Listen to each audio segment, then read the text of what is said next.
지금 대통령님께서 입장하고 계십니다.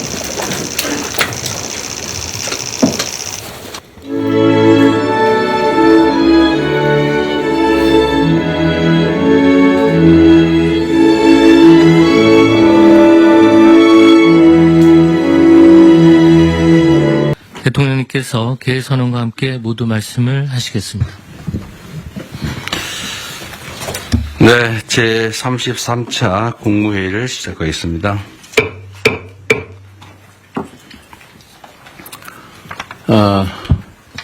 가만있어 보자.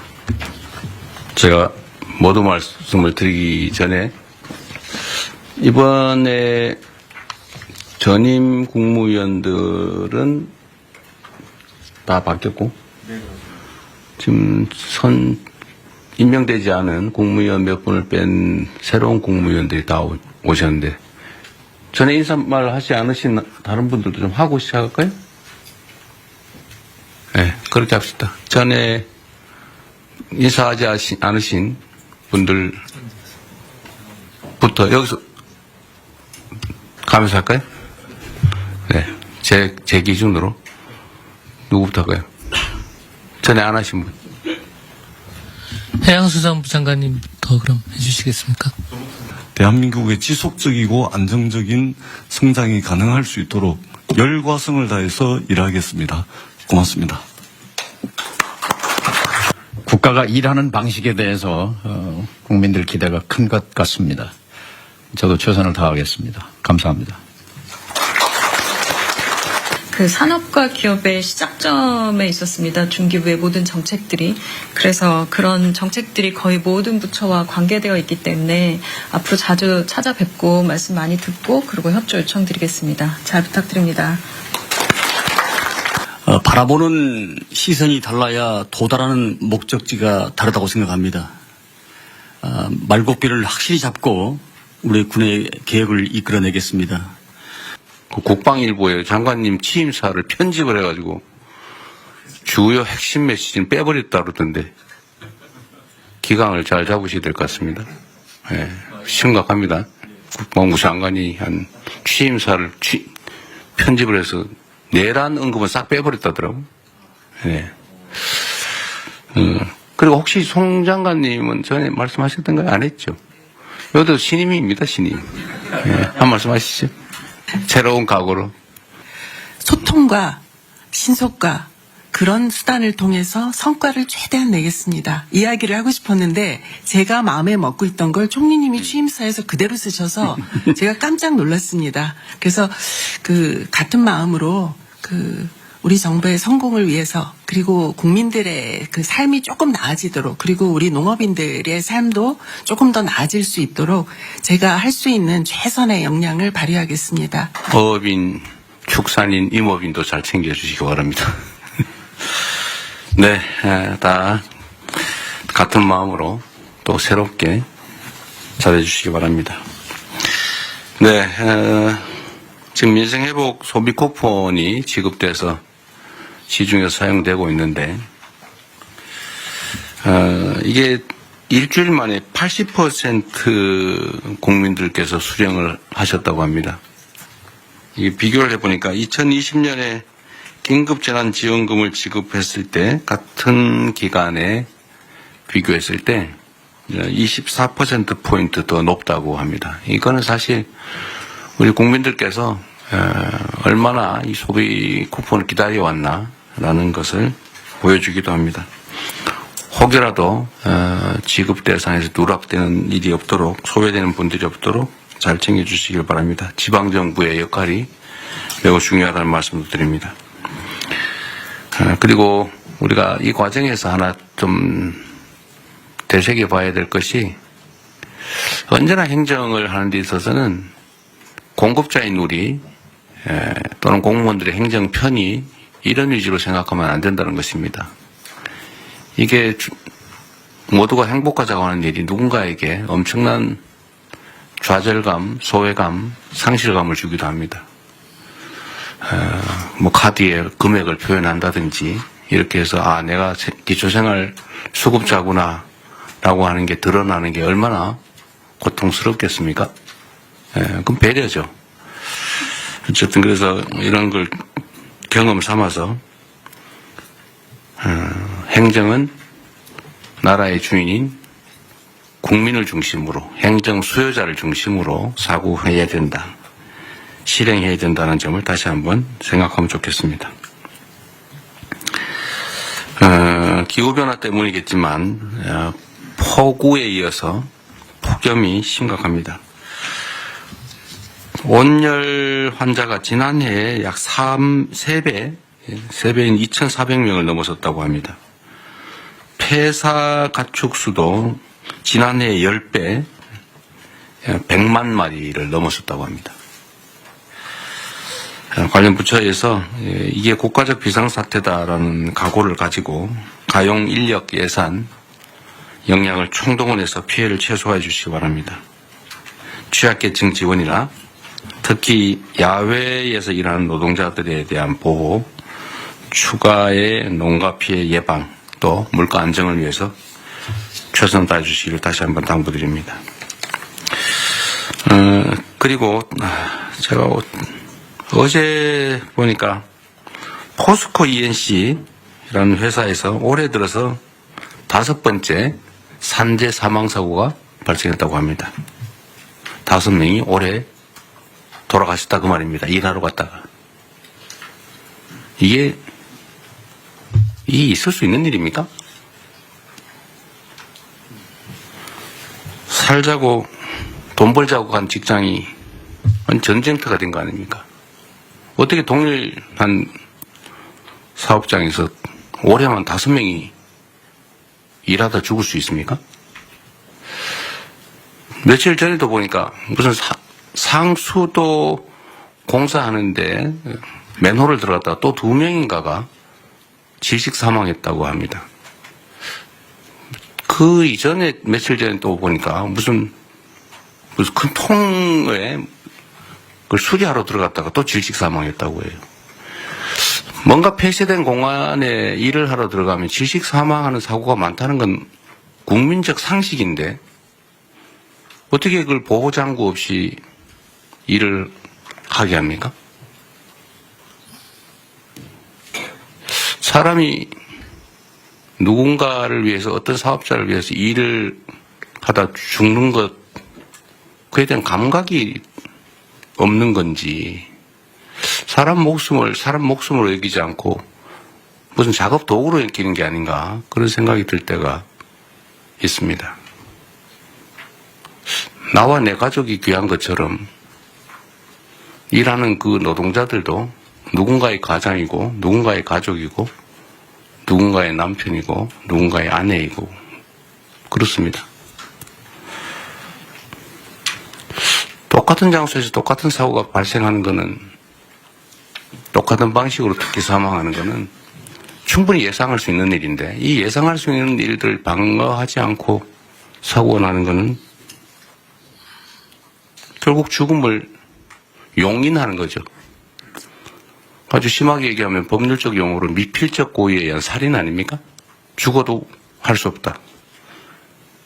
뭐 죽어도 어쩔 수 없지. 이런 생각을 한 결과가 아닌가 하는 생각이 들어서 정말로 참담합니다. SPC가 8시간 이상의 야간 장시간 노동을 없애기로 했다고 합니다. 늦었기는 하지만 다행인데 말씀을 하셨으니 꼭 지키기 바랍니다.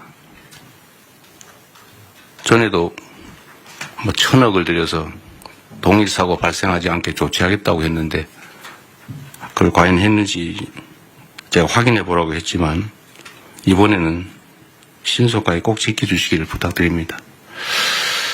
그런 얘기가 있죠. 사람은 기계가 아니다. 노동자도 사람이죠. 12시간씩 밤에 그것도 주야 막교대로 이어서 일한다는 게 쉽지 않습니다. 어쨌든 이런 후진적인 산재를 영구적으로 추방해야 합니다. 연간 1,000명에 가까운 사람들이 일하다 죽는다고 하는 게 이게 있을 수 없는 일이죠. 대한민국이 명색이 10대 경제강국에 5대 군사강국, 문화강국이라고 불립니다. 그리고 세계 최고를 자랑하는 민주주의 국가죠. 일하다 죽는 일이 최소화될 수 있기를 바랍니다. 안전이라고 하는 거는 당연히 해야 될 의무지, 이걸 비용으로 생각해서 아껴야 되겠다 이렇게 생각하면 안 되죠. 돈보다 생명이 귀중하다는 생각을 모든 사회 영역에서 우리 모두가 다시 한번 되새겨보면 좋겠습니다. 물론 이럴 때는 여러 가지 원인들이 있죠. 원청, 하청 관계. 공사 현장에 가보면 하청을 한 번만 하는 게 아니고 하청의 하청, 하청의 하청의 하청, 하청의 하청의 하청의 하청. 그래서 4번, 5번씩 하청이 되면서 원 도급 금액의 절반 정도로 실제 공사가 이루어지니까 안전시설이나 안전조치를 할 수가 없어요. 이거 법으로 금지된 건데 방치되어 있지 않습니까? 포스코 ENC 같은 데서 1년에 5명씩 이렇게 산재 사망사고가 나는 것도 아마 그런 거와 조금은 관련이 있지 않을까 그런 생각이 듭니다. 한번 가봐야 되지 않을까 싶은 생각이 들고요. 이 산재 사고, 특히 사망사고에 대해서는 좀 오늘은 우리 국무회의에 의제로 미리 제가 고지를 해드렸는데 이게 어느 한 부처만 노력해서 될 일이 아닙니다. 한번 각 부처가 준비한 게 있으니까 공개적으로 요거는 한번 안건 논의 전에 토론을 한번 했으면 싶어요. 준비하신 게 있으니까 지금부터 시작하면 좋겠습니다. 어쨌든 이런 노력을 기반으로 올해가 산재 사망 근절 원년이 될 수 있으면 좋겠습니다. 좀 그래프가 사망이 계속 유지되거나 늘어나는데 꺾이는 그 원년이 되었으면 좋겠다는 생각을 가지고 오늘 토론을 한번 시작해 보도록 하겠습니다. 제가 진행을 할 테니까요. 준비된 게 있으시면 요거 토론부터 먼저 하도록 하겠습니다. 누가 준비하시죠? 고용노동부 장관님. 네네. 네, 고용노동부 장관입니다. 요약해서 자료가 있으니까. 자료에 근거해서 네. 보고드리겠습니다. 네. 먼저 중대재해 현황입니다. 올해 1분기 사고 사망자 수는 137분입니다. 좀처럼 줄지 않고 있습니다. 유형을 보면은 떨어짐, 끼임, 부딪힘 등 후진국형 사고가 다발되고 있습니다. 최근 기후위기에 따라 온열 질환 더하기 질식 사고가 또 새롭게 나타나고 있습니다. 대통령께서도 말씀하셨던 상수도에서도 지금 질식 사고가 산소 결핍으로 인해서 발생된 것으로 추정됩니다. 원인 분석입니다. 먼저 가장 큰 원인으로는 대통령께서도 말씀하셨듯이 안전과 사람을 비용으로 여전히 인식하는 관행이 만연합니다. 왜 사람에 대한 지원은 비용이고 설비에 대한 지원은 투자인가? 이런 질문을 던져봅니다. SPC 이 사례에서 대통령께서 정확히 지적하셨듯이 저임금 장시간 노동이 재해자의 집중력을 저하시켰고 이러한 것들이 모여서 재해자의 불안정한 행동이 나타났다는 점에서 그동안 우리는 재해자의 불안정한 행동을 원인으로 지목해 오지 않았나. 우리 정부에서는 원인과 결과를 뒤바꾸지 않겠습니다. 또한 교체가 시급한 노후 장비, 특히 그날도 회전체 윤활유가 자동으로 분사되어야 함에도 불구하고 오랫동안 방치되었던 것을 재해자께서 수동으로 공급하다가 사망사고에 이르렀습니다. 왜 이런 투자가 적게 이루어지지 않았나? 이것은 결국 지배구조와 연관이 있다고 생각됩니다.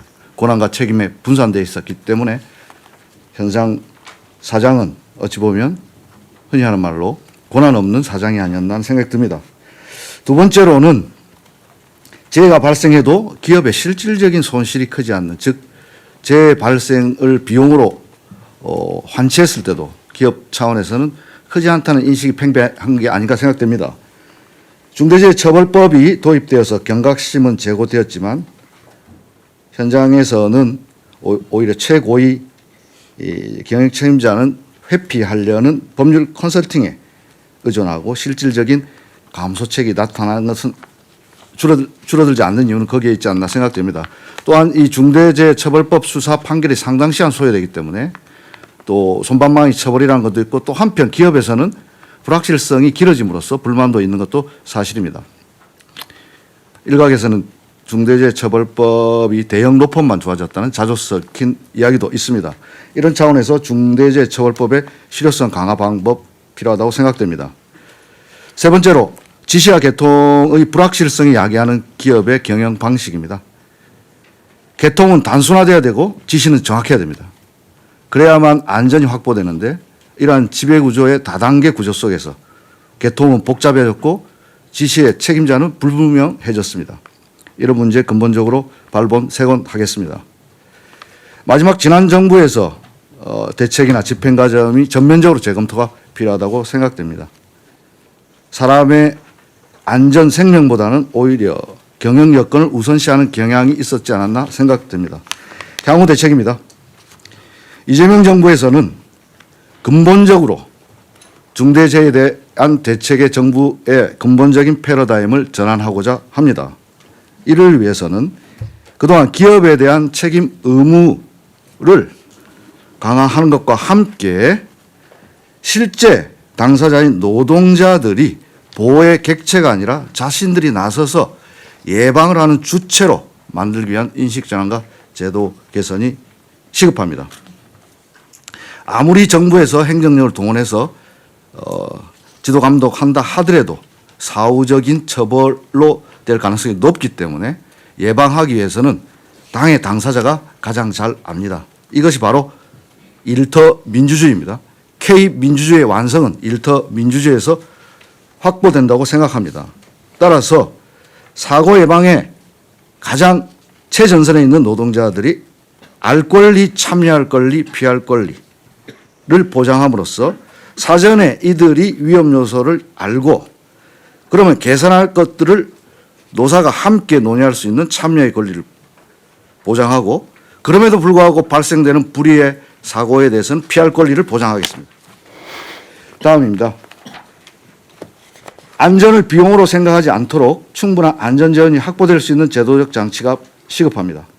특히나 건설 현장에서 만연하고 있는 불법 하도급, 무분별한 재하도급 근절을 위한 제도 개선을 관계부처와 협의해야 된다고 생각합니다. 공기단축을 이유로 사람이 죽어서는 안 됩니다.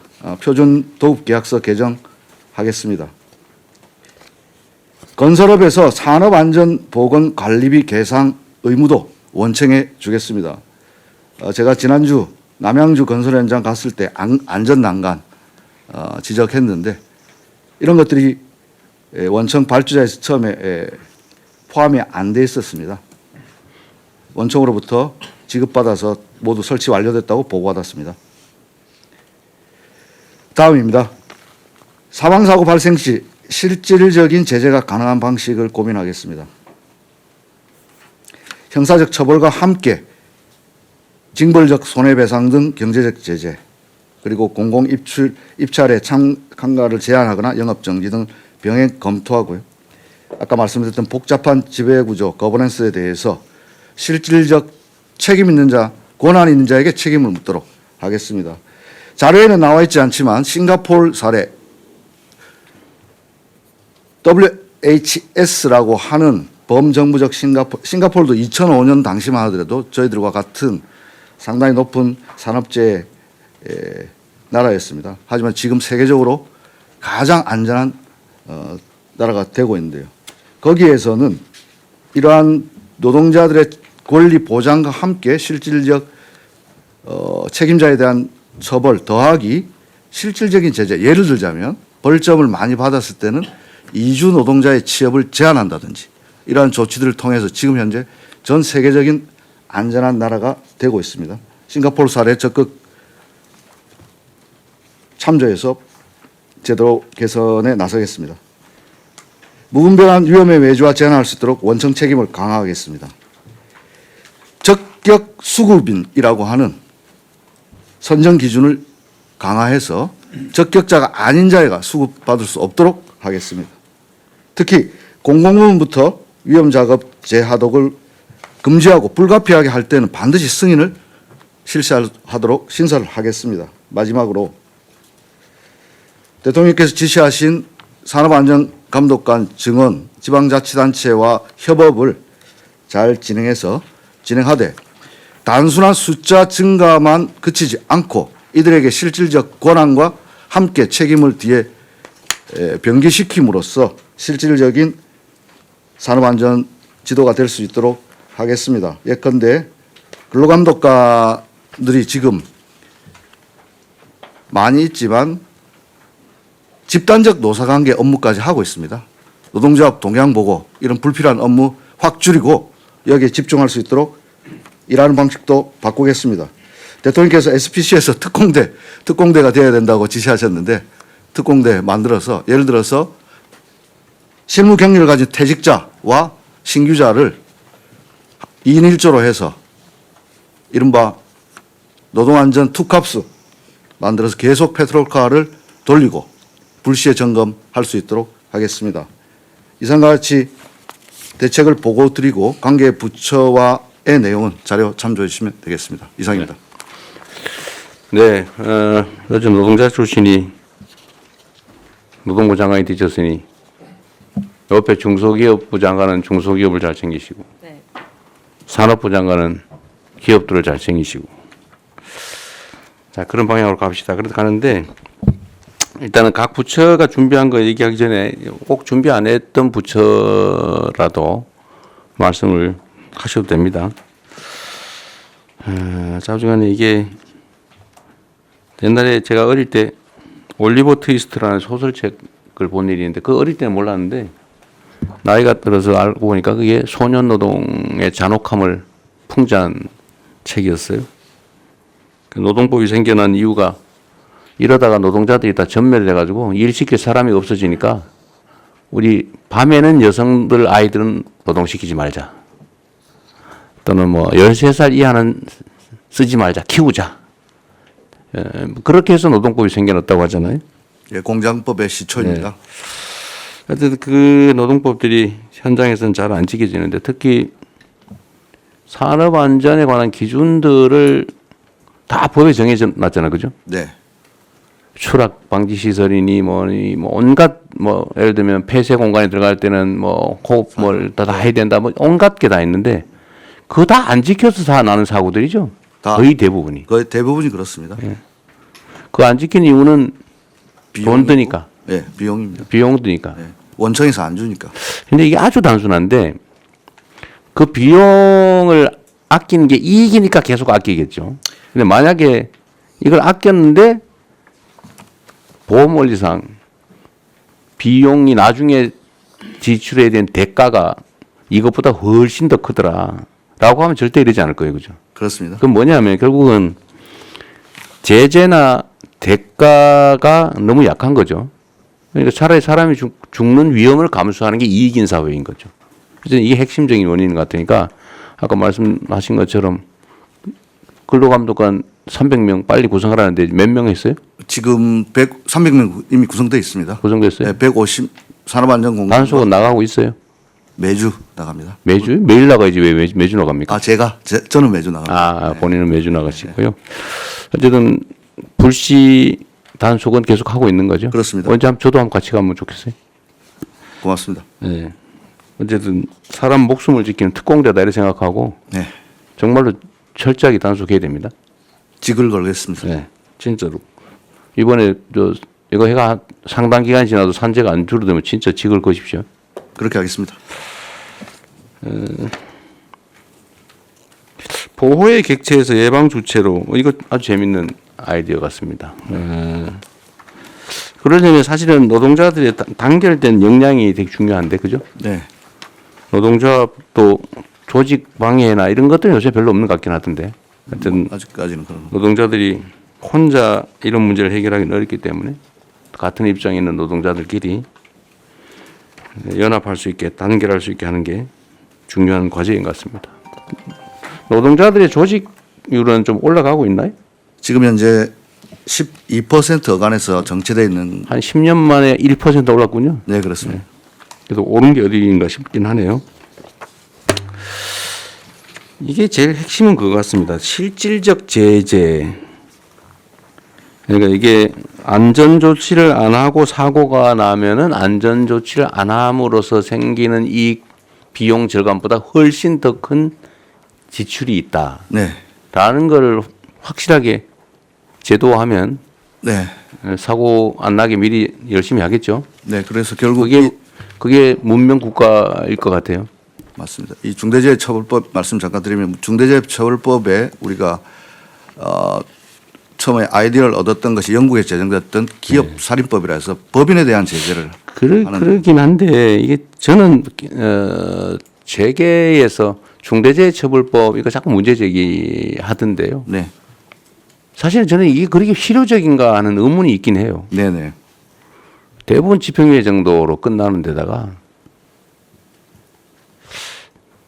그 실질적 경영주, 그러니까 이런 안전조치를 하지 않음으로써 이익을 얻는 주체하고 실제 처벌받는 주체가 많이 괴리돼 있죠. 네, 그렇습니다. 예를 들면 실제 이익은 예를 들면 회장이 보는데 그렇습니다. 최대로 해야 사장이 책임지는. 네네. 사장은 실제로 고용인데 네. 그러니까 별로 효과가 없는 거죠. 그래서 실효성 제고 방안을 검토하겠습니다. 근데 이게 저는 형사처벌은 별로 좋은 아주 결정적인 수단은 못 되는 것 같고 맞습니다. 지출이 늘어나게 만들어야 될 것 같아요. 네. 제재도. 네. 그러니까 아까 말씀하신 징벌배상. 네. 그러니까 똑같은 상습적 반복적 사망 사고가 발생한다. 네. 뭐 한 번 우연히 발생한 거라면 모르겠는데 똑같은 현장에서 똑같은 원인으로 똑같은 시기에 똑같은 방식으로 이거는 사실은 거의 고의에 가까운데 이런 경우는 징벌배상을 도입을 하는 것도 한번 고려해 볼 필요는 있죠. 검토하고 있습니다. 아 그래요? 네. 여기 자료에 있는데 갑자기 말씀하셔가지고 아니, 여기 지금 보면은- 바로 생각했나? 아니요. 여기 보면은 뒤에 있어요? 네. 알겠습니다. 여기, 예. 그런 거라든지 뭐 과징금이라든지 고액의 과징금 사실 경제적 제재를 가해야 실제 예방을 하기 위해 나서지 않을까. 이익과 손실, 자본주의사는 그게 중요하잖아요. 네. 계산이 중요하니까 그것도 한번 고려해야 될 것 같고요. 이제 다른 부처들이 좀 준비한 게 있을 테니까 한번 얘기를 좀 들어보고 또 의논을 마저 하겠습니다. 각 부처가 준비한 건 최대한 좀 요약해서 다 알아들을 수 있으니까 좀 시작하도록 하시죠. 법무부가 먼저 할까요? 예, 순서에 따라 법무 먼저 하겠습니다. 어쨌든 뭐 중대재해나 산재 관련해 갖고 국민 일반의 감정 신속하고 엄정한 수사 처벌을 원하고 있습니다. 현재 실태를 확인해 보니까 최근에 중재법으로 처리된 30건에 관련해 갖고요. 수사 단계에서 검찰 송치까지가 한 418일 걸렸습니다. 검찰에서 기소까지가 200일이 걸렸습니다. 600일이 넘어가기 때문에 국민 일반들의 정서와는 상당한 거리가 있는 것 같습니다. 원인은 뭐 아시는 것처럼 기업의 보건 안전 시스템 전반을 좀 살펴야 되고 실질적인 지배 구조가 어떻게 되어 있는지 이런 것 때문에 뭐 다량의 압수이라든가 사건 관계가 굉장히 많아서 굉장히 지연되는 측면도 있고요. 그다음에 법 시행 초기라 여전히 법원의 판례라든가 수사의 어떤 기법에서 좀 미진한 부분이 있는 것 같습니다. 그래서 저희 법무부에서는 대검에서 전담검사 지정해갖고 초기부터 노동부라든가 관련 유관 기관들이 협의해갖고 쟁점과 수사 방향을 갖다 정리해갖고 좀 더 신속하게 수사할 수 있게 좀 지도하고 있습니다. 그리고 대검 전담부서에서 직접 수사도 지원하고요. 근로감독관 대상으로 중재법 그 처리 및 수사 노하우 교육도 좀 시키고 있습니다. 그래갖고 최종적으로는 법원의 그 엄중한 처벌이 필요한데 그 법무부에서는 중재법 그 구형 기준을 마련해 갖고 엄정하게 시행되고 있는데 법원에 지금 양형 기준이 없습니다. 그래서 법원에 양형위원회에다가 양형 기준을 좀 저희들이 강력하게 요청하고 있습니다. 최근 같은 경우는 최근 그 아리셀 화재 사건 같은 경우는 대표자에게 20년 구형했습니다. 그래갖고 저희들이 관련자들이 하여튼 책임에 상응한 또 처벌을 좀 받을 수 있도록 최선을 다하겠습니다. 아리셀 20년 구형하시는데 그 아리셀의 사망자가 몇 명이죠? 지금 23명으로 23명이 사망했어요. 그 지금 기준에 의하면은 지금 사망자 1인당 징역 2년 6월에서 4년 정도로 설정되어 있는데요. 또 이게 뭐 경합범 가중 이렇게 돼갖고 상한 그 교통사고 처리보다 별로 세지 않네요. 네, 그렇습니다. 네. 아까 전담부서 말씀하셨는데 전담 검사 얘기하신 거 부서는 아니고. 네. 예. 근데 이게 예를 들면 뭐 저 광양에서 사고 나고 저기 뭐 포천에서 사고 나고 뭐 이러면 전담이 별로 의미가 없는 것 같은데. 그래서 그 일선총에 지금 저희가 수사 지휘를 대검에서 하고 있습니다. 네. 전담 지휘자를 둔 거군요. 예, 그렇습니다. 전담 팀을 두는 걸 한번 검토해 보시면 어떻습니까? 이게 사람이 일하다 죽는 사건이라고 하는 게 그런 단순한 게 아닌데 교통사고 뭐 이런 거하고 좀 다르잖아요. 예, 예. 일하다 죽는 그것도 명백하게 사실 과실이 대부분 명백한 과실 아닙니까? 어디 내보니까 천정 철거하는데 여기 비계를 천정까지 설치를 해야 되는데 거기 안 하고 나도 천정 위에서 천정을 철거하다 떨어졌더라고요.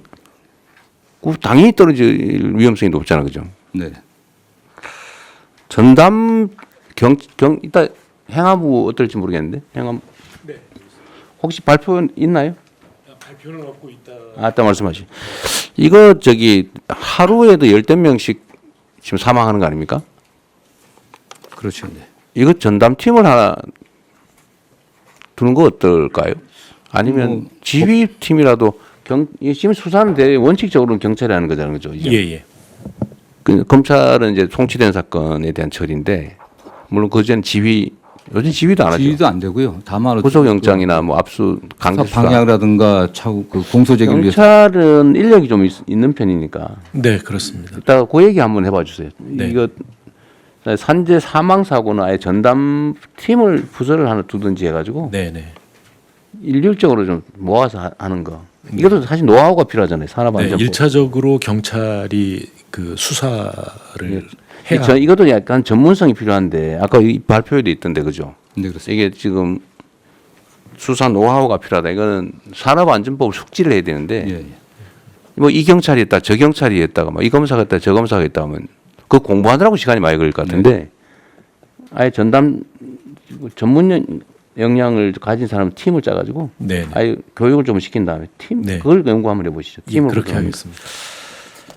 그다음에 법원에 양형 기준 요청을 하는 거는 이거 뭐 우리가 뭐 직접 얘기하기는 좀 어려운데 법무부가 좀 법무부에서 같이 협의를 한번 하시죠. 예, 그렇습니다. 네, 다음 산업부.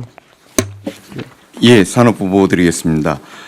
산재 사망자 수의 제조업 분야에서가 30% 정도를 차지합니다. 세부 업종별로 보면 열처리나 주단조와 같은 뿌리 산업이 제일 많이 나타나고 있고요. 그 다음에 석유화학, 자동차 부품을 포함한 자동차 분야, 기계 산업 순위입니다. 저희 산업부는 고위험 업종을 중심으로 한 AI 등을 활용한 산재 예방 쪽에 주력을 하고 있습니다. 첫 번째, 산업 AI 기반 제조 안전 시스템 개발을 올해부터 29년까지 해서 고위험 업종 포함 10개 업종에 대한 안전 시스템을 개발을 하고 있습니다. 이러한 시스템이 개발이 되면 이 10개 업종의 기업들이 활용할 수 있도록 조치를 하고자 합니다. 두 번째는 산업단지에 대한 관리를 산업부가 맡고 있어서 이 산업단지 내의 안전관리 문제입니다. 산단 내에 고위험 지역에 대한 IoT 인프라 활용 예방 시스템을 구축을 하고 있습니다. 이러한 화학물질, 유해 화학물질에 대한 누출 감지 솔루션이나 사족 위험 지역에 대해서는 사족 보행 로봇이 투입될 수 있게 하거나 또는 예방 감시를 드론을 통해서 활용할 수 있는 방안들을 강구를 하고 있습니다. 마지막으로는 이러한 안전 환경 구축이 산업계 측에서 이루어질 수 있도록 특히 중소조선사나 산업단지 내에 중소 중견기업 대상으로 하는 안전 컨설팅 또는 안전 디자인을 구축해주는 지원 사업을 추진하고 있습니다. 네, 수고하셨고요. 이런 건 뭐 잘 해주시고 제 산업부는 특별히 하나 좀 부탁을 드리고 싶은 게 있는데 예. 어쨌든 대한민국의 주요 기업들을 관할하고 계시잖아요. 예. 좀 이 기업들도 이 산재 사고에 대한 인식을 좀 바꾸는 게 중요할 것 같아요. 특히 이 건설이나 뭐 이런 데 위험한데 이런 데는 이게 앞으로는 더 비싸게 먹힌다. 예.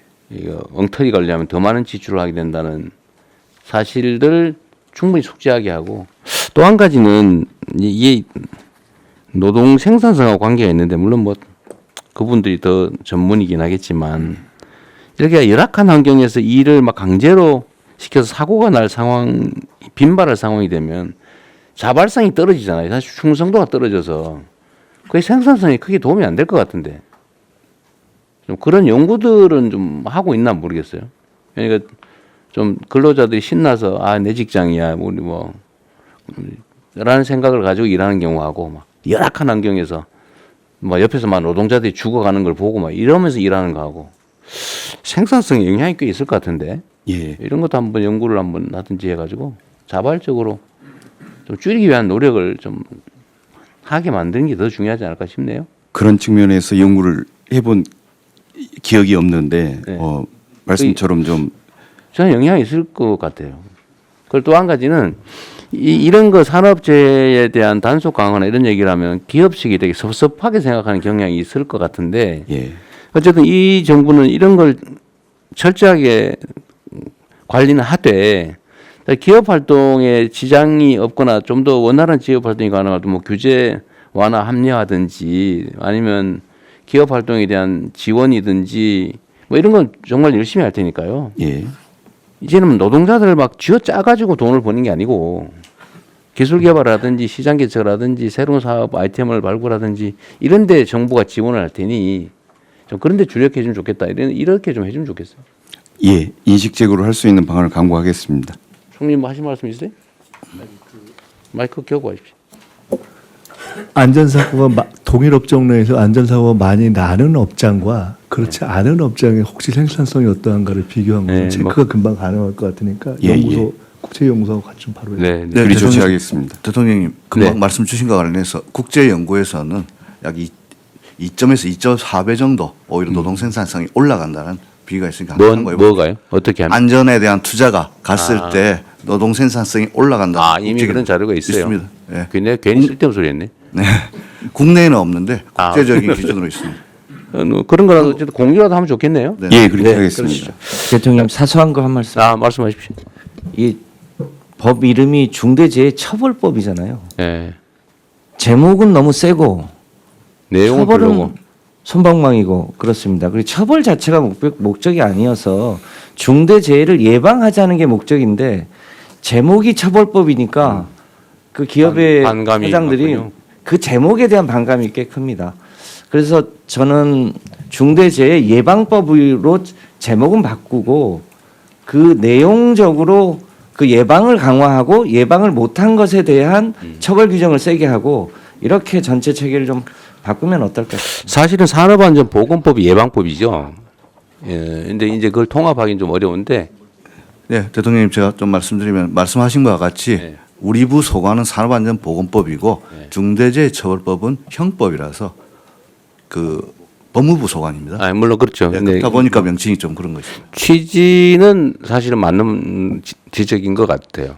이게 중대재해처벌법, 처벌 사실 매우 네거티브한데 예방으로 하고 예방에 일정한 성과를 내면은 인센티브를 준다든지 사실 이런 방식으로 하는 게 훨씬 더 문명적이긴 한 것 같네요.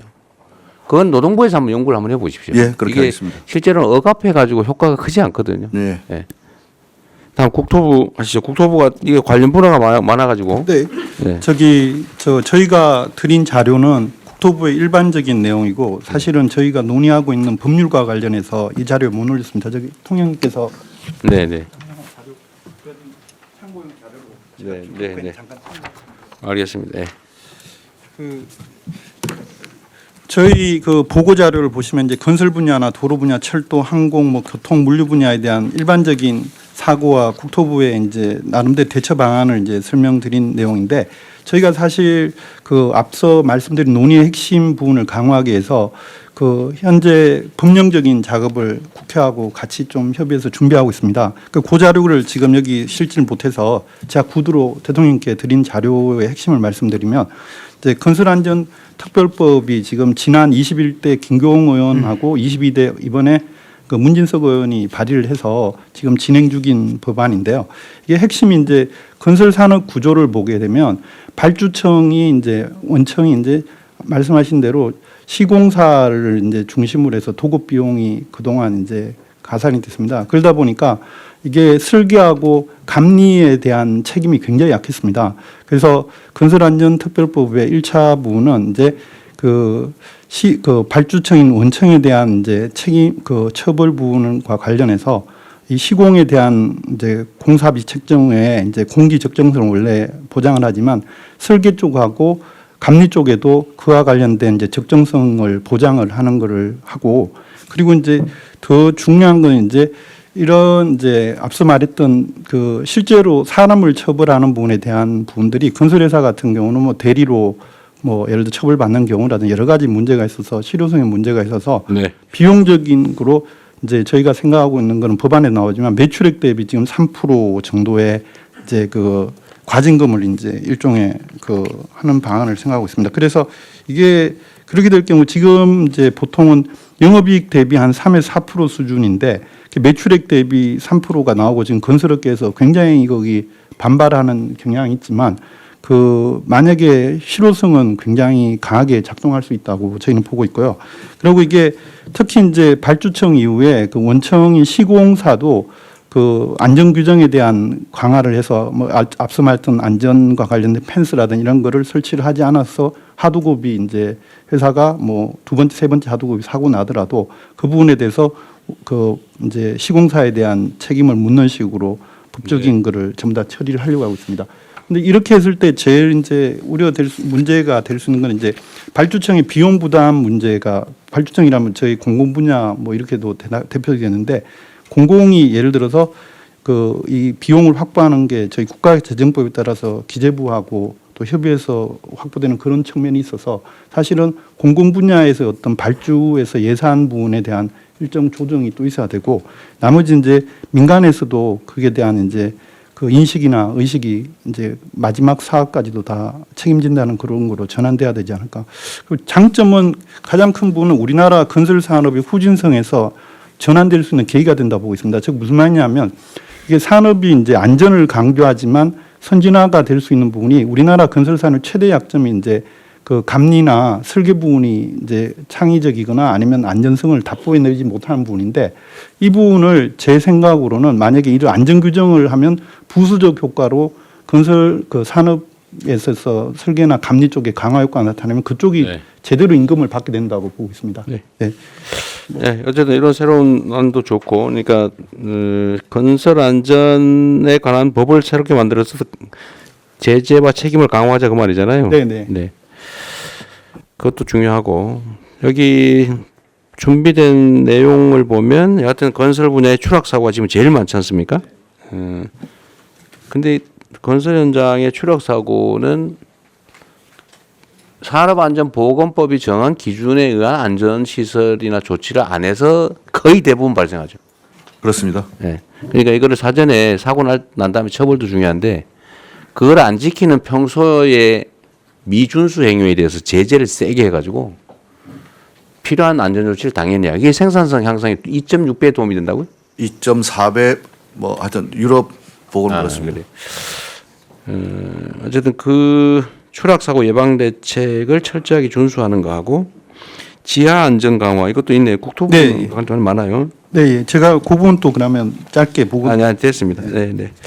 자, 지하 안전 강화도 해야 되는데 이것도 역시 지하에 관해서 상세한 규정들을 이미 만들어 놨는데 하여튼 안 지켜서 생기는 경우가 많죠. 대부분 다 그렇습니다. 대부분 다 그렇죠. 건설 현장도 그렇고 지금 뭐 우리 차관님이 준비하신 것도 있고 폭염 때 지금 사고도 사망도 꽤 많죠. 이 폭염에 대한 안전 조치도 다 규정이 있죠. 몇 분 동안 더 쉬어라, 몇 도 이상 되면은 일하지 말아라. 네, 이번에 33도 이상 되면은 2시간 내에 20분씩. 네, 이런 근데 다 그거 안 지켜서 대부분 다 그러죠. 네. 철도 사고, 항공 분야는 흔하진 않지만 어쨌든 이것도 되게 시설이나 아니면 뭐 과실 이런 경우가 많죠. 건축 분야, 교통 분야도, 물류. 어쨌든 국토부는 관할 영역이 상당히 많은 것 같고요. 거기에 관련 규정을 잘 지키는 게 중요할 것 같습니다. 자, 다음에 금융위 이거는 재밌는 안이 꽤 있어요. 금융위 한번 얘기해 보시죠. 예, 금융위 보도드리겠습니다. 그 중대재해를 예방하는 데 있어서 경제적 불이익을 높이는 것이 중요하고, 금융 쪽에서는 결국 시장의 힘에 의해서 그 불이익을 높여나가는 방향으로 저희들이 대책을 추진을 하려고 하고 있습니다. 투자 같은 경우에는 지금 상장 기업에 대해서 ESG 평가원에서 ESG 평가를 합니다. 중대재해 같은 경우는 S에 해당되는 항목이 있고 실제로 이제 중대한 사고가 나면은 거기서 감점이 이루어지고 그럼 전체적으로 평가 등급이 떨어짐에 따라서 기관 투자자들이 그걸 참고해서 투자에 반영하는 시스템입니다. 그래서 이 부분을 조금 더 명확히 하거나 강화하는 방향으로 해서 투자 부분에서 이런 부분들이 불이익으로 느껴질 수 있도록 하는 조치들을 강구를 하겠습니다. 두 번째는 대출입니다. 현재 대출도 각 그 은행의 내규상 여신 업무 기준에서 보면 사회 책임 경영 항목에서 기업의 평판 요소를 고려해서 평가하도록 되어 있습니다. 그래서 실제로 이런 일들이 일어나고 그것이 사회적으로 이슈가 되는 경우에는 대출 제한하는 것까지도 내규하고 있습니다. 할 수 있도록 되어 있습니다. 실제로 케이스를 한번 보고 이게 어떻게 작동되고 있는지를 한번 전반적으로 점검을 하고 특히 중대재해 부분에 있어가지고는 이런 비재무 모형 평가할 때 조금 더 강화하는 방법들을 강구를 하겠습니다. 그리고 마지막으로는 잘하는 기업, 그러니까 안전 투자를 좀 더 하겠다고 하는 기업들에 대해서는 정책금융기관들이 조금 더 낮은 금리 또는 낮은 보증료를 지금 제공을 하고 있습니다. 이 부분도 재원의 문제는 있을 수 있겠습니다만 조금 더 강화하는 방향을 강구하도록 하겠습니다. 이상 보고를 마칩니다. 네, 이 금융리 제한이 아주 재미있는 것 같아요. 실제로는 투자 기준이 되는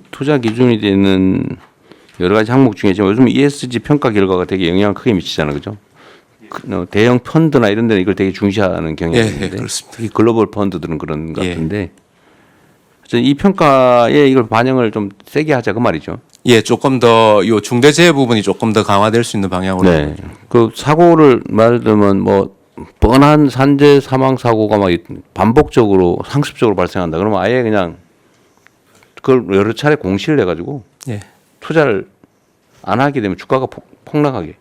예, 실제로 지금 뭐 특정 기업을 거론해서 그렇습니다만 그 문제가 됐던 기업 같은 경우는 평가 등급이 좀 23년을 경우에는 굉장히 낮아졌고요. 네.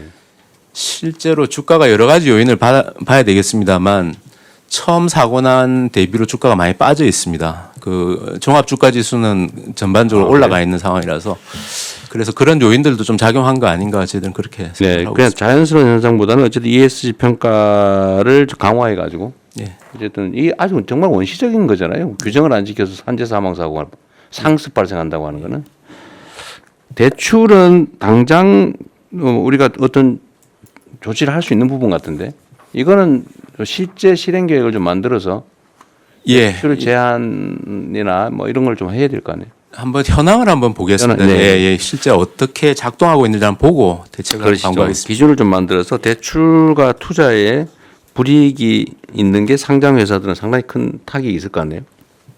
이런 경제적 제재를 실제로 해야 효과가 있을 것 같습니다. 처벌도 뭐 효과가 없지는 않은데. 대통령님 행안부 마저 하고 할게요. 네. 자, 공정위하고 조달청이 있으니까 조달청도 있고 요거 먼저 하고 이제 다른 부처들 의견도 마저 듣겠습니다. 네. 자, 공정위 준비한 거 요약해서 간단하게 하시죠. 예, 공정거래위원회입니다. 산업안전 비용을 전가하거나 또는 하도급 대금을 미지급하거나 등은 하도급 업체의 경영 환경을 악화시켜서 결국은 하도급 업체의 중대재해 발생의 구조적 원인으로 작용한다고 보고 있습니다. 산업재해를 예방하기 위해서는 원청이 안전관리의 주체라는 인식이 확고해야 되고 그 책임을 하청업체에게 전가해서는 안 됩니다. 그래서 공정위는 그동안 원사업자가 부담해야 될 산업재해 예방 비용을 수급사업자에게 전가시키는 그런 부당 특약을 금지해 왔고요. 이걸 위반하면은 시정조치 과징금 벌금이 부과됩니다. 그리고 그 부당 특약이 사법상 효력도 없다라는 그런 법률 개정안을 지난 4월에 통과시켰습니다. 그래서 10월부터 시행될 예정입니다. 또한 원청이 안전관리 책임을 명시한 표준 하도급 계약서를 마련해서 적극 홍보 확산해 왔습니다. 건설의 경우에는 대부분의 사업자가 표준 하도급 계약서를 사용 중입니다. 그리고 안전관리 책임이 부당하게 전가되는 사례가 있는지 지속적으로 점검해 왔습니다. 그러나 최근에 사고가 빈발하고 있고 그래서 원청이 이런 비용을 전가하고 있는지에 대한 점검 필요성이 더욱 커졌습니다. 그래서 공정위는 그런 재해가 자주 발생하는 건설 업종을 중심으로 원청이 안전관리 비용을 하청에 전가하는 행위를 집중 조사하고 있습니다. 7월부터 9월까지 집중 조사하고 있는 상황입니다. 법 위반 사항이 확인되면 엄정하게 제재하겠습니다. 또한 하도급 대금이 안정적으로 지급될 수 있도록 하도급 대금 지급 보증 확대 등 종합적인 제도 개선 방안을 마련할 계획입니다. 관련해서 산업재해를 줄일 수 있는 다양한 방안을 마련해서 국민의 생명과 안정을 지키는 데 최선을 다하겠습니다. 이상 보고를 마치겠습니다. 이게 어느 부처가 관할하는지를 잘 모르겠는데, 수차, 예를 들면, 하도급 여러 차례 하는 거 있잖아요. 그 원래 법에 내가 보면 한 차례밖에 안 되는 걸로 알고 있는데. 건설업은 한 번밖에 안 됩니다. 근데 종합건설. 실제로 한 서너 번 하잖아요. 그죠? 네, 그렇습니다. 근데 이거에 대한 제재가 좀 부실해서 그런지 법으로 금지를 해도 없어지질 않아요. 아주 고질적인 문제입니다. 그리고 그 때문에 임금체불 발생하고. 똑같은 구조입니다. 임금체불과 산재는. 이거는 공정위에서 좀 단속을 좀, 이런 거 공정위 단속 사안인가요? 그건 아니죠. 법이 공정거래위원회 하도급법에 있는 것으로 되어 있지 않습니다. 그래서 국토부. 저희가 국토부. 국토부 소관이 불복 하도급 하는 거? 건설업에서는 국토부입니다. 국토부. 예. 불법 하도급 현장 관련은 저희가 관리하고 있는 걸로 알고 있습니다. 그래요? 하여튼 이거 우리가 법으로 정했으면 지키고 못 지킬 것 같으면 그 법을 없애야지. 네. 애매모호하게 어영부영 지키는 사람은 손해, 안 지키는 사람은 이익. 이게 이 비정상 사회의 대표 케이스 아닙니까? 법을 잘 지키면 손해 보고, 안 지키면 이익 보고. 지키기 어렵거나 그러면 차라리 법을 없애야지. 만들어 놓고 안 지키는 건 진짜 문제거든요. 네. 어쨌든 요거는 노동부가 국토부하고 협조를 하든지 국토부한테 가서 빌든지 아니면 뭐 술을 사들이든지 뭔 술을 써서라도 하여튼 강력하게 단속하게 하십시오. 그렇게 하겠습니다. 네, 어쨌든 노동부가 주무 부처니까. 알겠습니다. 네. 하여튼 이 건설 하도급 문제는 이제 따로 한번 얘기를 한번 해야 돼요. 정말 고질적인. 너무 네, 고질적이죠. 네, 이건 산업재해하고 나중에 보고드릴 그 체불임금하고도 네. 같은 구조입니다. 톡하면 체급을 발생하는 게 하도급 때문에, 순차 하도급 때문에. 그렇습니다. 네, 그 공정거래위도 어쨌든 이런 구조적인 문제, 특약의 문제, 약관 문제 이런 거는 하되 공정위가 좀 뭘 좀 더 할 수 있는 게 있을지 아무튼 네, 좀 살펴보겠습니다. 네. 네. 자, 마지막으로 조달청. 네. 예, 조달청 관련은 기재부 1차관입니다. 대신 보고 드리겠습니다. 네. 먼저 현재 국가계약법령상에서는 이제 행안부는 지방, 중앙정부는 이제 기재부가 갖고 있는 법률이 있습니다. 그 법에서 아까 전에 노동부 장관께서 제안해 주신 입찰 참가자 자격 제한이 사실상 경제적으로 굉장히 아픈 제재가 될 거라고 생각합니다. 현재 이 입찰 자격 제한에는 중대재해처벌법이 없고 산업안전보건법 위반만 들어가 있습니다. 그래서 이번에 중대재해처벌법 위반 사유도 추가로 할 계획입니다. 그렇게 되면 이제 법률을 개정을 하고 조치를 해야 될 사항입니다. 그래서 구체적인 내용은 고용부랑 협의해서 법 개정을 추진하도록 하겠습니다. 그리고 조달청 안에서 관리하는 것으로서는 낙찰할 때 신인도 평가에 감점을 부여하는 체계가 있습니다. 여기에도 물론 이제 중대재해처벌법 규정이 없기 때문에 그것도 추가해서 감점을 확대하는 방안을 검토하겠습니다. 네, 아주 좋은 생각이네요. 요 현행 법령의 중대재해처벌법 위반 사유를 입찰 제한 사유로 추가하겠다는데 이렇게 하면 안 될 것 같고요. 네. 중대재해 발생 자체를 사유로 해야지 처벌법 위반으로 하면 이게 몇 년 간대잖아요. 예, 이 법률 위반이 확정되기는 너무 오래 걸리니까 표현의 오류인지는 혹시 모르겠는데 중대재해 사망 사고가 발생하면 제한하는 걸로. 예, 제 말씀은 그렇게 되는데 실제 현재 계약법에도 보면 산업안전보건법에 따른 규정을 위반하여 뭐뭐 등에 따른 사망 위해를 가한 자를 제한하게 돼 있어요. 네, 돼 있습니다. 다만 이 경우에 말씀하신 것처럼 이 산업안전보건법 위반인지 결국 중대재해법을 넣더라도 중처법 위반인지를 누군가는 확정을 해야 되는데 그 확정 기간이 현재 노동부로 알고 있습니다. 그래서 그래요? 네, 그래서 그러면 형사 판결이나 이거 전에 이거 중대재해다 이렇게 먼저 판정을 해요? 법의 정의에 중대재해라 함은 그러니까 예, 1인 이상 사망. 그거를 누군가가 이거 중대재해다 이렇게 해줘야 된다. 고용노동부가 이거는 중대재해가 발생했다 이렇게 규정합니다. 아, 그래요? 예. 그 수사 전에? 처벌 여부는 이제 법원 수사나 나중에 기소 단계에서 하고. 되는 거고. 네. 그러면 노동부에서 이거 중대재해다라고 일종의 하면 그 네. 기업은 여기서 제한이 됩니다. 작업장에 사람이 사망하면 일단 빨리빨리 해줘야 될 거 아니에요? 그렇습니다. 바로바로 하는 시스템은 있어요? 예, 중대재해 발생되면 바로 중대재해는 바로 근데 직보되고. 제재 정도가 낙찰자 입찰 제한의 현재 제재 정도와 앞으로 계획은 어느 정도예요?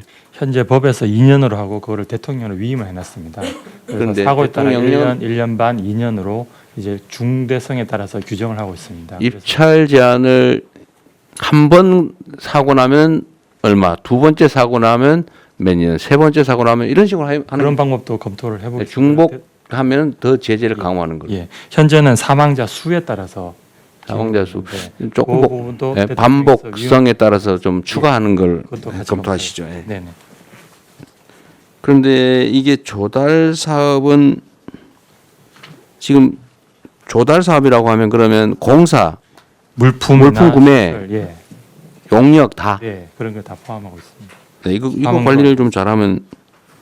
그런데 이렇게 하면 이거 제대로 하면 사실 건설회사 상당 부분은 입찰 제한이 됐었을 것 같은데 실제로 좀 된 데 있어요?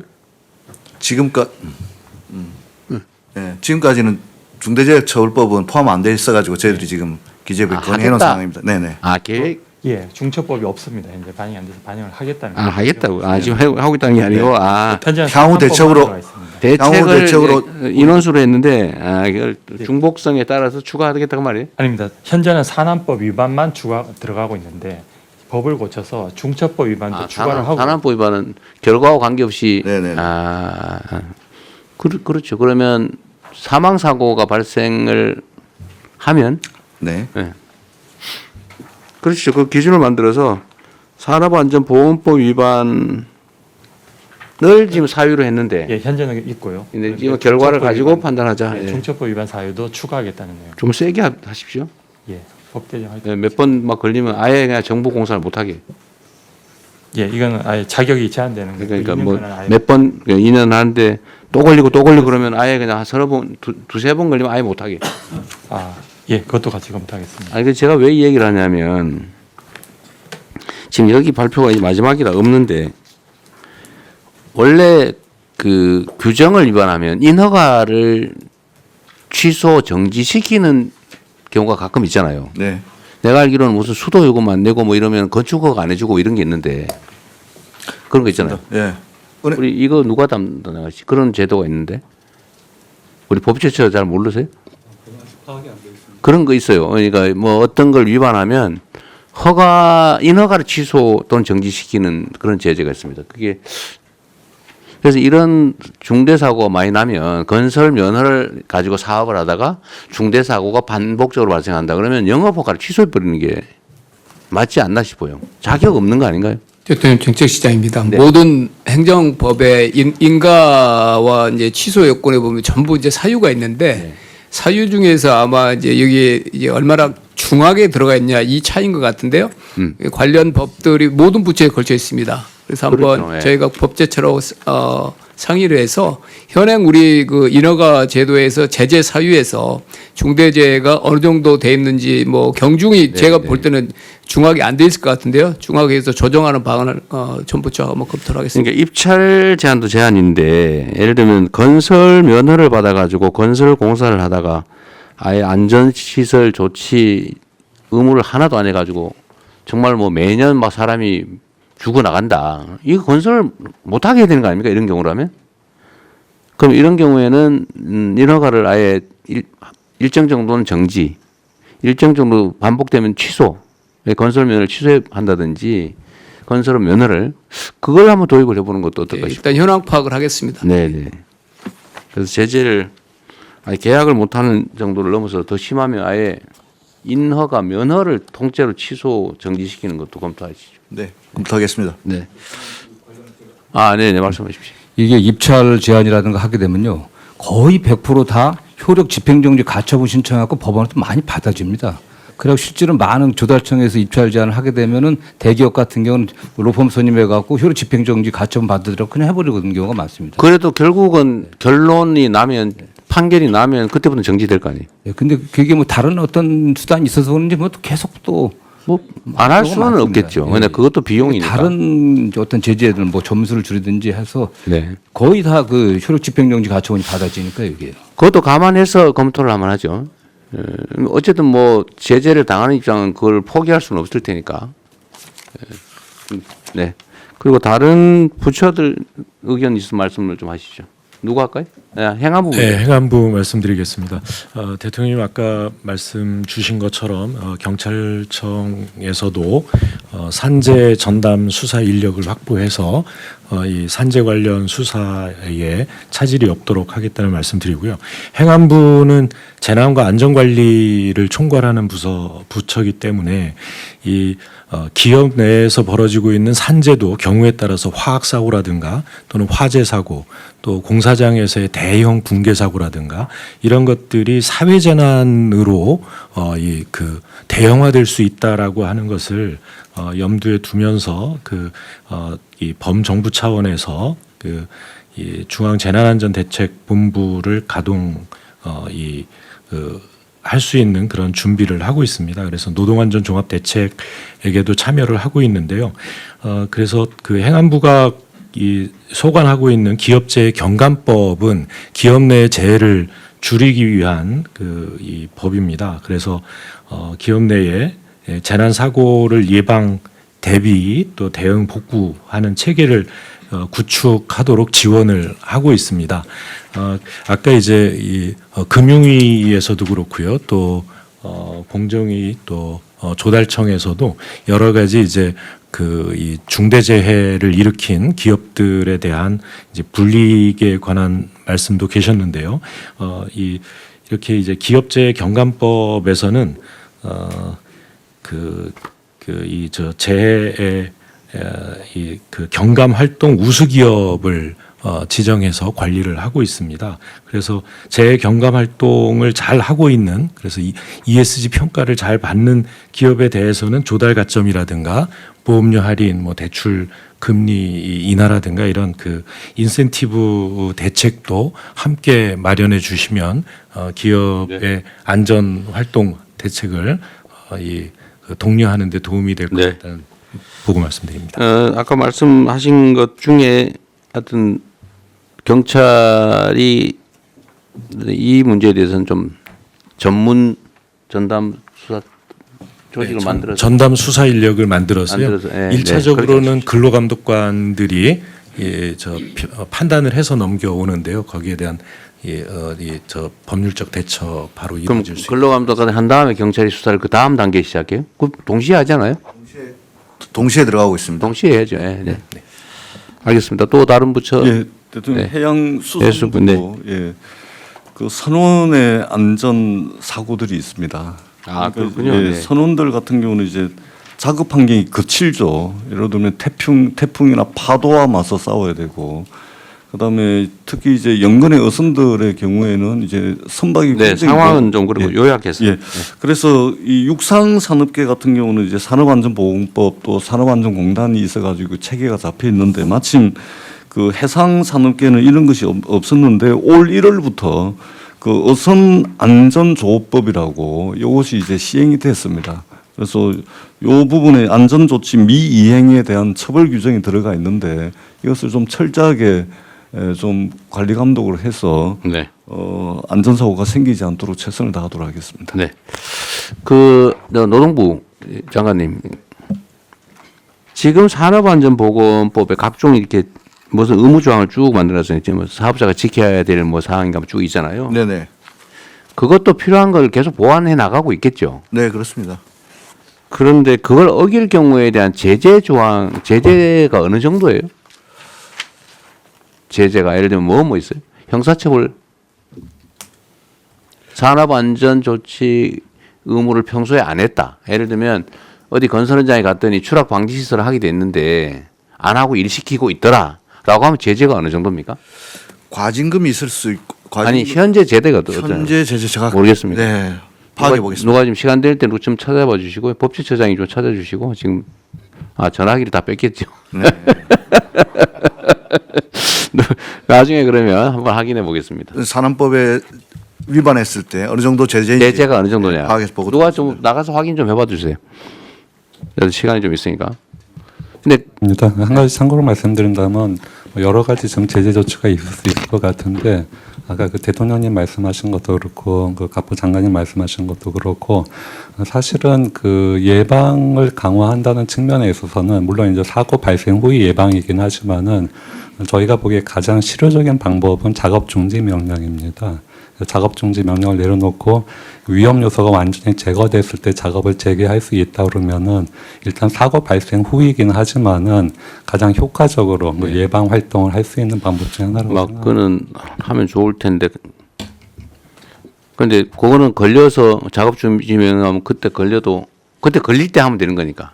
그거는 지금 마련되어 있습니다. 네, 작업 중지 명령을 하고 문제는 산업 안전 시설 조치를 안 하고 평소에 하더라도 사고 안 나면 상관없는 상태잖아요. 지금 사실은. 그렇죠. 그거는 사고 나면 예, 결과적으로 들어가서 뭘 네. 위반했는지 근데 사후적으로 지금 제가 그 최소 300명 구성해서 불시 단속하라는 거는 네네. 근데 안전 조치를 안 하고 법을 안 지키고 작업을 일을 시키고 있으면 그 뭐 제재가 있어야 될 거 아니에요. 그래서 거기서 만약에 사고가 안 나는데 불시 단속해서 걸렸다. 시정을 안 했다. 그 제재 정도가 너무 미약하니까. 미약하다. 뭐 걸리면 네, 뭐 시정할게요. 그러면 그만.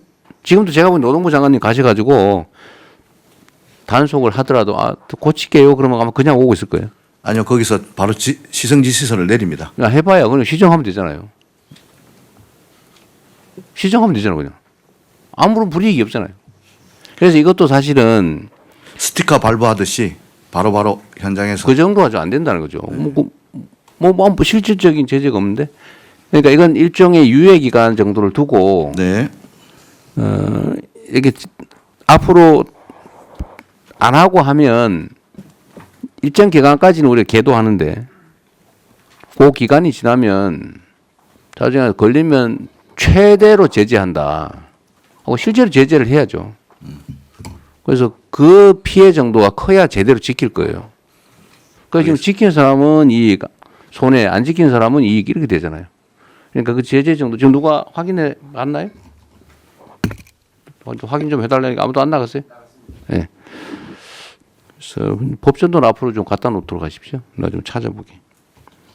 그러니까 이게 안전조치를 안 하고 일을 하다가 문제가 되면 엄청난 과징금을 받든지 아니면 형사처벌을 받든지 제가 보면 벌금을 받든지 형사처벌을 별로 안 두려워할 것 같아요. 뭐 기껏해야 내가 보기에는 뭐 대통령님 그 안전조치 산업안전보고법 네. 안전조치 벌칙 조항은 근로자 사망 시 7년 이하의 징역 또는 1억 원 이하의 벌금입니다. 안전조치를 안 한 사실 자체에 대한 제재 조항은 없어요.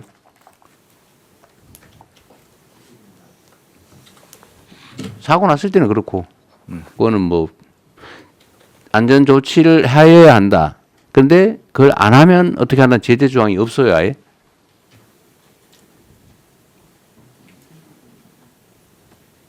그러니까 이게 사실은 우리의 문제죠. 이 많은 사람이 있는데 그걸 아무도 모른다는 사실이에요. 저도 문제죠. 저는 제재 조항이 당연히 있을 줄 알았는데. 제가 사용자 입장에서는 이런 상황이면 뭐 굳이 안 해도 사고 안 나면 돈 버는 거고 사고 나면 누가 대신 처벌받고 그냥 그 딱지 아까 말씀한 딱지 하나 받고 끝나버리면 평소에 돈 들여서 할 필요가 없죠. 대개는 이 인력을 추가 고용하든지 네. 아니면 시설을 하는 비용이 들든지 작업 속도가 느려지든지 이런 현실적인 손실이 있잖아요. 그죠? 그러니까 안 지키는 거지. 근데 걸려도 제재가 별로 없어요. 사고 나면은 좀 심각해지지만 대부분 사고 안 나니까 그 돈을 버는 거죠. 지금 아직 못 찾았어요?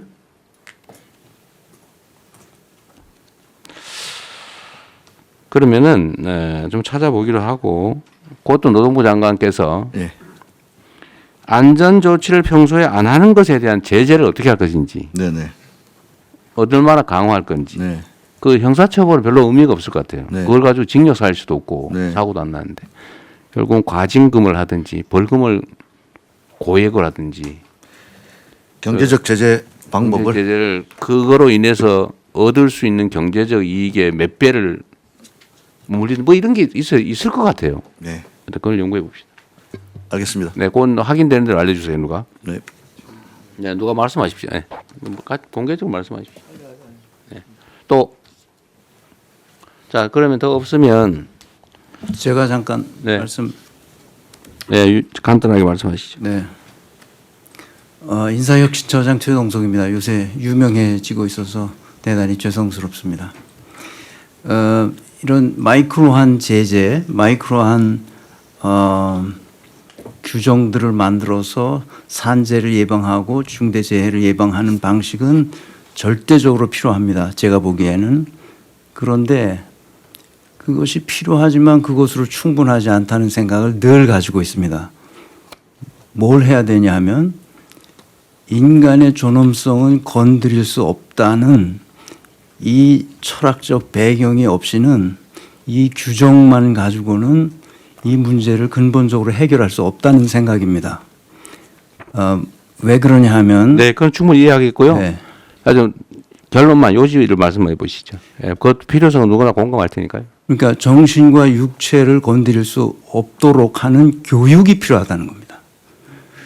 그러니까 행정 공무원들에 대한 교육도 필요하고 네. 실제로 우리 학교 교육도 그런 식으로 해야 되는데 서로 서열화하고 계급화하고 차별하고 경쟁시키는 사회 속에서 이런 규정만으로는 이 문제를 해결할 수 없다는 점을 강조 말씀드리고자 합니다. 네.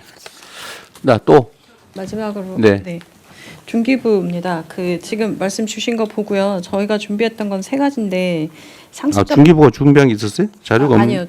저희 또 내부적으로 말씀하십시오. 얘기를 해서 네, 네. 네. 반복 발생 사업장에 대해서는 중기부가 지원 사업을 많이 하고 있어서 여기에 대해서는 정책 자금 제한을 할 수 있다고 생각은 되는데 그 업체에 대한 기준과 내용을 좀 정해 주셔야 할 거라는 생각은 듭니다. 이게 그 정책 담당자들마다 모두 다른 기준을 가져갈 수는 없으니까요. 그래서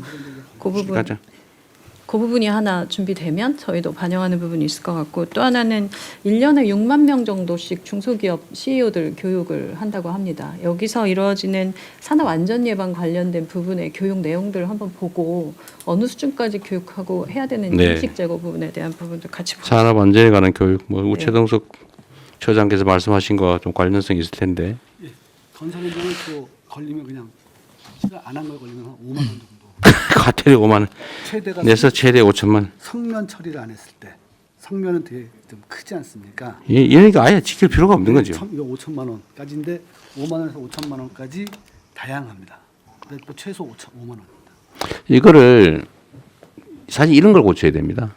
지금 보니까 산업안전보건법 각 조항의 안전조치를 정해놓고 그걸 위반했을 때 과태료 최소 5만 원, 최대 5천만 원이라는데 이렇게 하면은 지킬 이유가 없죠. 필요성을 제고하겠습니다. 요거를 어떻게 개정할지 네. 이것도 한번 검토를 하고 논의를 한번 해보죠. 네. 알겠습니다. 여기에 구멍이 있었던 것 같습니다. 네. 잘 알겠습니다. 네. 또 혹시 의견 없으시면 정리할게요. 하여튼 요 산업재해 사망 문제는 사실은 우리 사회의 여러 가지 사망, 불의의 사망 원인 중에 두 번째로 한 세 번째 정도 되는 것 같네요. 자살, 교통사고, 산재. 어쨌든 이거를 다시 최소화할 수 있도록 각 부처가 노력을 해야 될 텐데 주무부처는 어쨌든 노동부가 할 거고 노동부 자체에서 하는 것 외에 다른 부처가 해야 될 일을 오늘 쭉 토론을 해봤는데 이제 정리를 할 거 아닙니까? 오늘 말씀하신 걸 다 정리를 할 텐데 그걸 최대한 신속하게 입법할 건 입법하고 규정으로 만들 건 만들고 또 현장에 필요한 조치는 하고 인력 예산 필요하면 요청하시고 네. 그리고 그 결과를 다음 주까지는 어렵겠지만 되는 대로 보고도 해주시고 실제 실행할 수 있는 건 하시고요. 네. 그리고 현장은 최대한 많이 가보시고 그렇게 하겠습니다. 그렇게 하도록 하시죠. 지금 벌써 11시 20분인데 나머지 산불, 산사태, 그다음에 산림관리 방안 이거는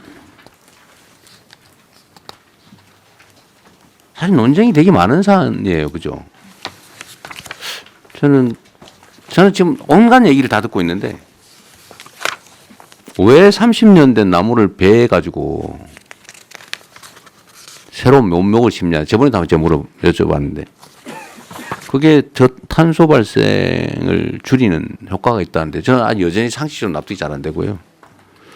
두 번째는 그걸 베어버리니까 산사태 원인이 되더라라는 얘기가 있어요. 지금 이번에 산청에 그저번 정동식 장관께서 말씀하신 것 같은데 산청에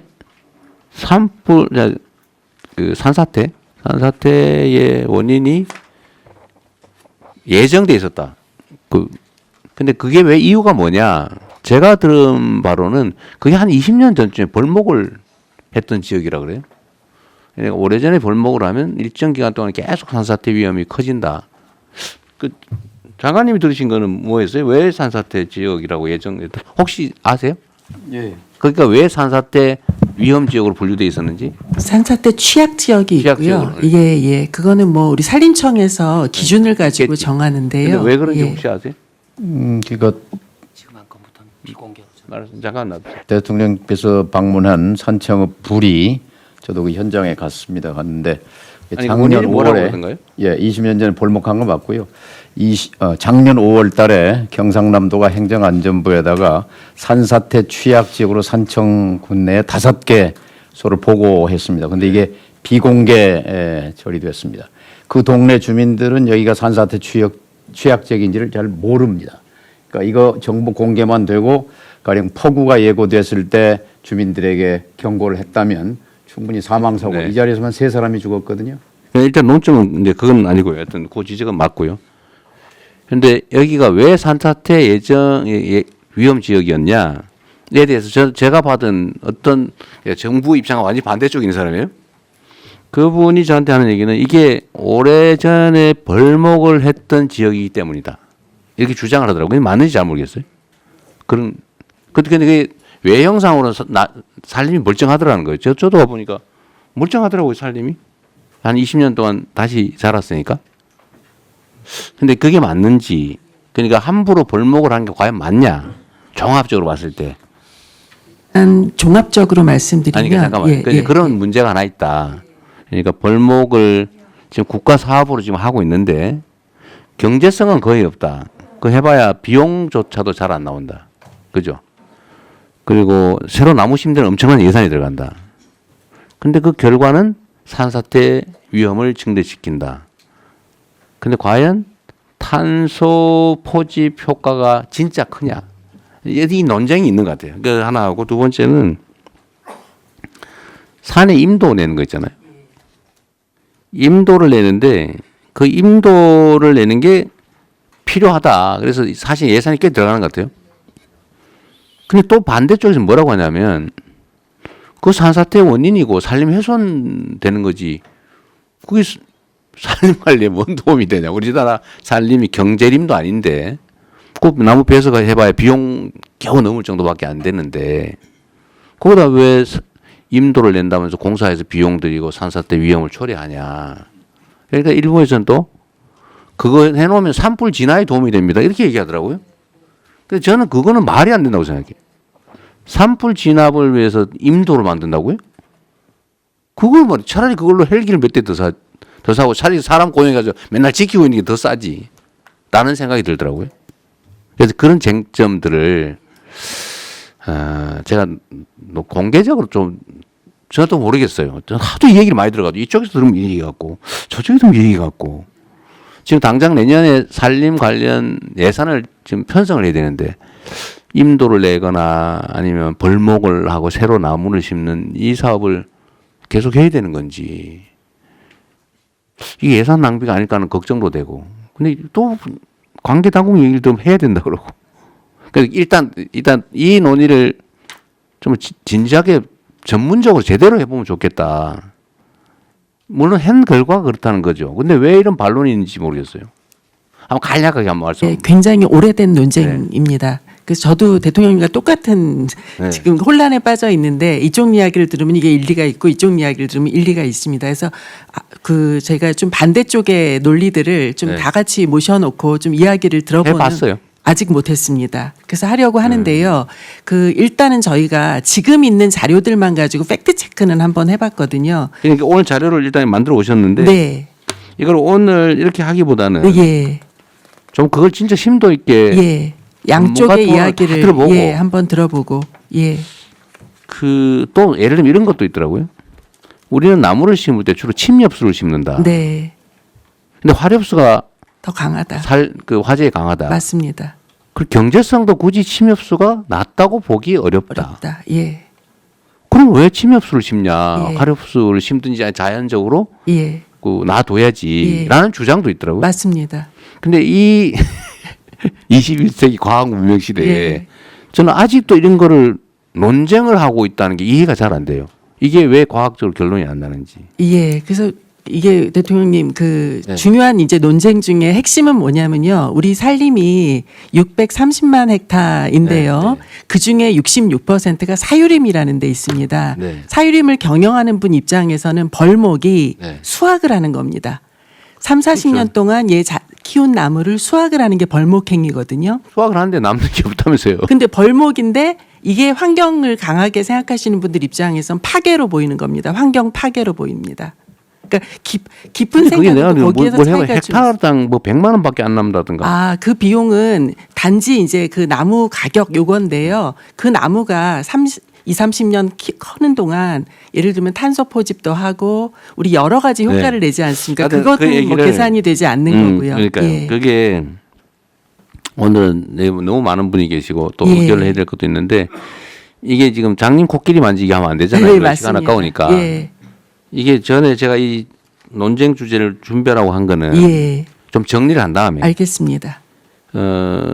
저는 국민들의 집단 지성에 대한 좀 믿음이 좀 큰 사람인데 맞습니다. 제야의 고수들이 많거든요. 맞습니다. 이해관계 없는. 예. 그분들의 의견도 좀 들어보고 예. 전문가들끼리도 의견이 엇갈리니까 네. 논쟁도 하고 예. 필요한 과학적 검증도 좀 하고 하면 예. 저는 이게 왜 산림 관리와 관련해서 이렇게 오랫동안 제가 이 얘기를 들은 지가 무지하게 오래됐거든요. 한 10수년 된 것 같아요. 예. 이 결론이 안 나오고 지금도 논쟁하고 있어요. 맞습니다. 그 사이에 돈은 1년에 몇천억씩 들어가고. 예. 그래서 이거 예산 편성 전에 결론을 좀 알겠습니다. 내야 되겠는데 예. 먼저 정리하고 국무회의로 가져오시는 게. 알겠습니다. 그렇게 하겠습니다. 예. 대통령 저기 전문가가 한 분 준비할 때요. 이 독일, 오스트리아, 일본 이 세 나라가 굉장히 체계적으로 감벌과 산림 관리를 하고 있습니다. 그러니까 총량을 정해놓고 매년 그 총량을 넘어서는 만큼을 감벌해서 그걸 바이오매스의 소위 재생에너지의 자원으로 쓰고 있는 나라가 많고요. 의외로 그 비중이 적지 않은 비중입니다. 다만 우리처럼 모두배기를 하지 않고 매우 체계적으로 감벌하는데 체계적인 감벌을 위해서 임도가 필요한 게 사실입니다. 그런데 대한민국은 그런 방식으로 하고 있지 않아서 생기는 문제가 많은데요. 그래서 다음에 토론을 할 때 해외에 특히 일본이나 독일이나 오스트리아나 이런 사례를 비교해서 토론하면 훨씬 도움이 될 것 같아요. 저한테 얘기하지 마시고요. 산림청에 농림수산부가 환경부 관련 부처하고 당연히 환경부가 중요한 관련 맞습니다. 부처잖아요. 예. 저는 김성환 장관께서 어떤 생각하시는지 잘 모르겠는데 지금 얼핏 들어보니까 감벌을 잘해야 된다 그런 입장. 임도도 내야 된다는 쪽 같기도 한데 우리나라처럼 이렇게 삐쭉삐쭉한 산에 과연 임도를 내서 될지도 우리는 임도를 내서 관리를 할 만한 데는 다 밭으로 만들지 않나요? 그런 생각도 들더라고요. 하여튼 오늘 좀 준비를 좀 하고 그렇게 하겠습니다. 네, 준비해서 다음에 하고요. 나머지 소비 쿠폰 자살 문제 이건 소비 쿠폰은 뭐 이게 토론할 주제는 아닌 것 같고 각 부처가 잘 알아서 하면 될 것 같아요. 그리고 자살 문제는 이거는 복지부가 준비를 하셨는데 이것도 충분히 좀 사례 조사나 각 관련 부처, 민간 전문가 또는 이해관계 집단 이런 데 다 의견들 잘 모은 건가요? 계속 모으고 있는 중입니다. 아직 안 끝난 네, 거죠? 네, 아직 좀 진행 또 중입니다. 정리를 하고 난 다음에 얘기하도록 하시죠. 네, 그러겠습니다. 이거는 우리가 이 바쁜 시간에 장님 코끼리 만지듯이 하면 안 되니까요. 자, 자살 문제도 현황을 아는 거는 뭐 읽어보면 되니까 나중에 좀 더 정리한 다음에 다시 하도록 하겠습니다. 그리고 전에 우리가 각 외청들 보고를 받다가 말았죠. 외청 다 끝났나요? 조달청 하나 받았습니다. 조달청 하나밖에 못했죠. 얘기하다. 그러면 다음 국무회의 때는 여러분 그 외청 보고는 일단 중단하고 각 부처 순서를 정해가지고 주요 현안, 주요 개혁 과제 토론을 좀 하도록 하겠습니다. 어느 부처부터 할지는 총리께서 미리 좀 정리를 좀 하셔가지고요. 아마 국무회의 하고 필요하면 별도 시간을 좀 잡아야 될지도 모르겠어요. 실제 업무 보고를 아직 못 받았거든요.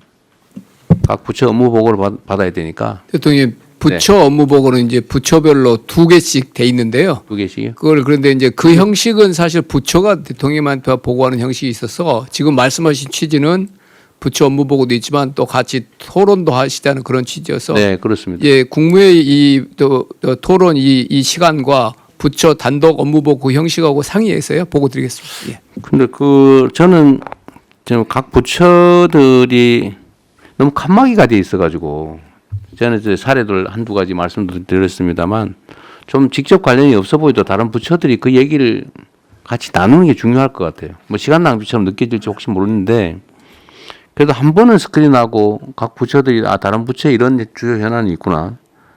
그리고 대개 의제들은 다 다른 부처에 관련이 있어요. 아까 우리 본 것처럼 산재 사고만 해도 노동부 현안이라고 보통 생각하지만 사실 전혀 아니거든요. 노동부 독자적으로 해결이 안 돼요. 그래서 해결이 안 된 거예요.